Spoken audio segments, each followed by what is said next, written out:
It's Monday, May 26th, and we got three lessons lined up with Uncle G. Traits 11, 12, and 13. I like that swag there, Mike. Appreciate it. Yeah, I finally qualified for my merch, He qualified. couple shirts, a little hat. Here we go. Great salespeople are never, ever satisfied, and they push themselves to the next levels of production. And I know what you're saying. You're like, dude, what do you mean I can't ever be satisfied? Never, never be satisfied. Don't let the average mediocre people on this planet convince you to be satisfied. How are you going to do great if you're satisfied with good? How are you going to do the next level if you're even satisfied with being the best? Look, you don't even want to be the best. You want to not be satisfied. Keep reaching. That's what greats do. The greats compare to their potential. They never compare to others or to the past. They compare to what's next. What can I do next? How can I reach my full potential? This is what motivates them. This is what inspires the greats. They don't care about what others are doing or saying or achieving. They get honest with themselves. They have a very high sense of their personal ethics, which means their personal responsibility to achieve their potential. Good is not good enough for the greats. They don't compete. They want to dominate.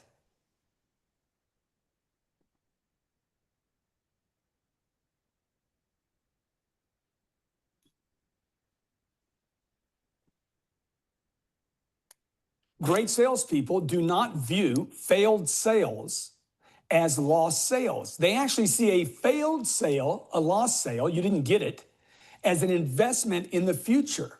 They don't calculate, oh, I made 4 sales and this much money. They calculate like this. I made 40 calls and made this much money. You see the difference?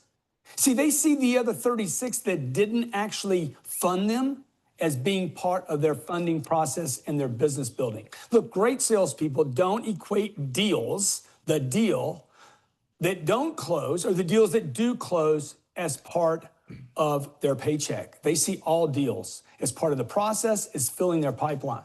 Every failed sale should be viewed as an investment in building your business. Great salespeople see all of them as paying, not just some of them. They're flat, completely flat, non-emotional on this lost sale. They don't like losing a sale, but they have no emotion about it. They know it's part of their business building process.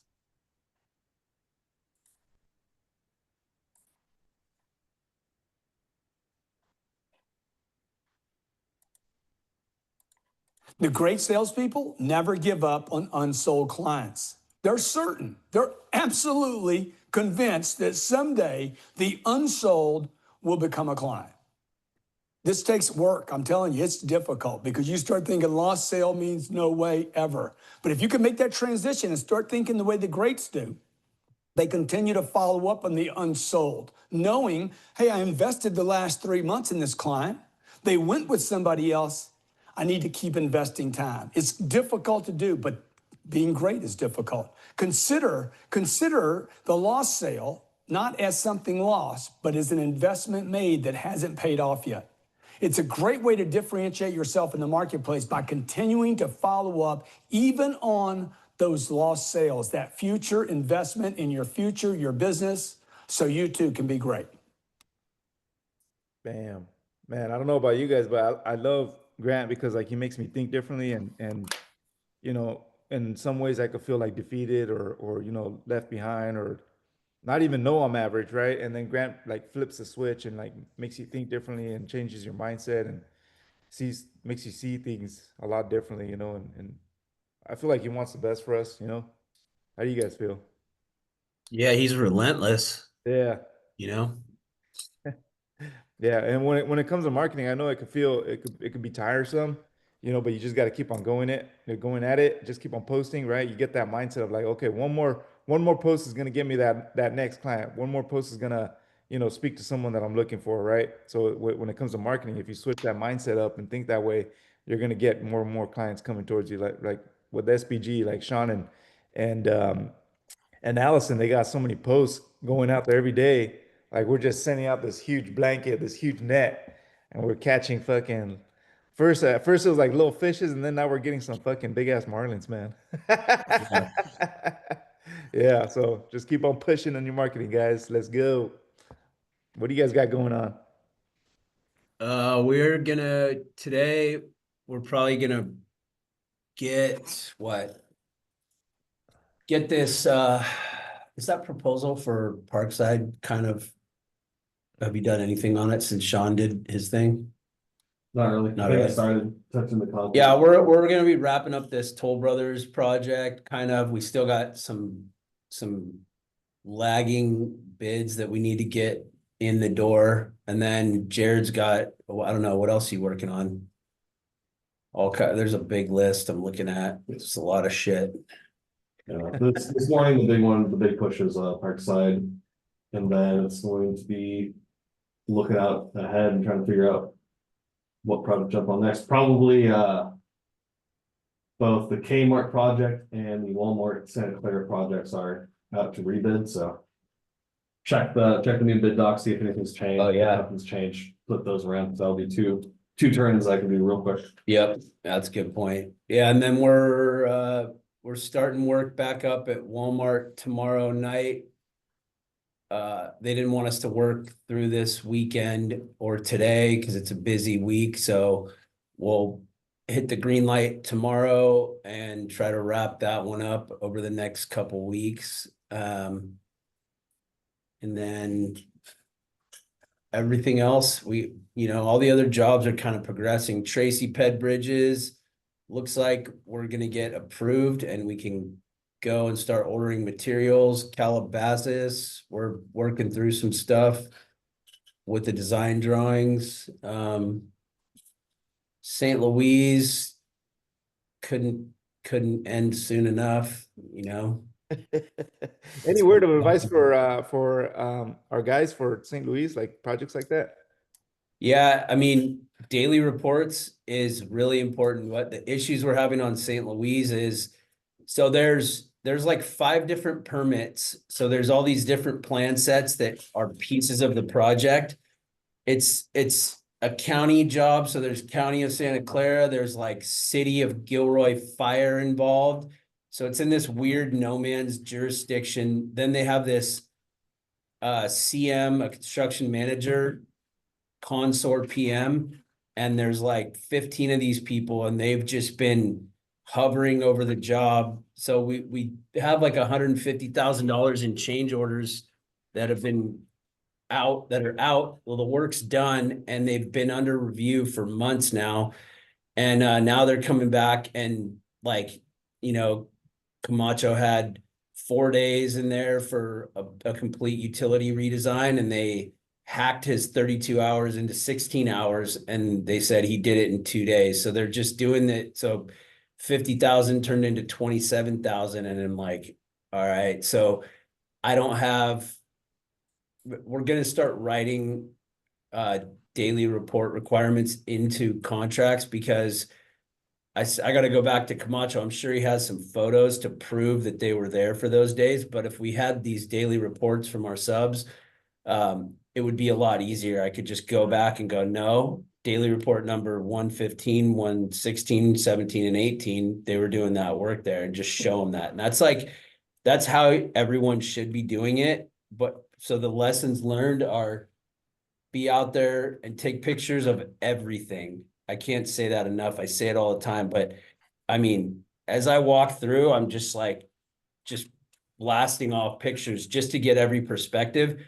When you're out there doing the work, take pictures. If you dig a trench, take pictures of the beginning of the digging, take pictures of the bottom of the trench, take pictures after you bed the trench with rock, take pictures after the pipe's on top of that rock, take pictures after you put rock on top of the pipe, take pictures as you're backfilling the trench, and then take pictures when it's done.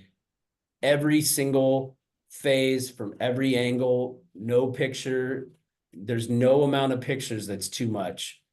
Yeah. Like there should be thousands of pictures, and then make sure to file them. You can do it all mobile. You can just upload them to your OneDrive from your phone and put them in a folder with the date.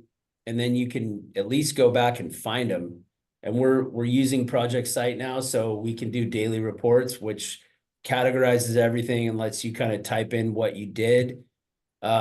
That's really how you justify a lot of this stuff, because they're just being cheap and trying to hack as much money out of this as they can. And it's just super frustrating because, the way they did it, they asked us for a price to do the work and told us go now or we're going to fine you. So we did, without having an approved change order, because that's part of the contract language.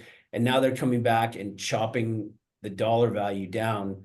So the other lesson learned is, maybe just don't do hospital or school jobs, because all of them pretty much suck. Like to me, there's something fundamentally wrong with the system right now, especially in California. I've done these types of projects before in the past, and it's never been this hard. Like, everyone is squeezed right now. The consumers wrecked, the districts are wrecked, everyone is feeling it. And this isn't like a tariffs thing. This is gross government overspending for years, and just deflation or inflation of the dollar and lack of buying power. So everyone's getting squeezed. So it just trickles down all the way to the last guy in the chain, which is a contractor.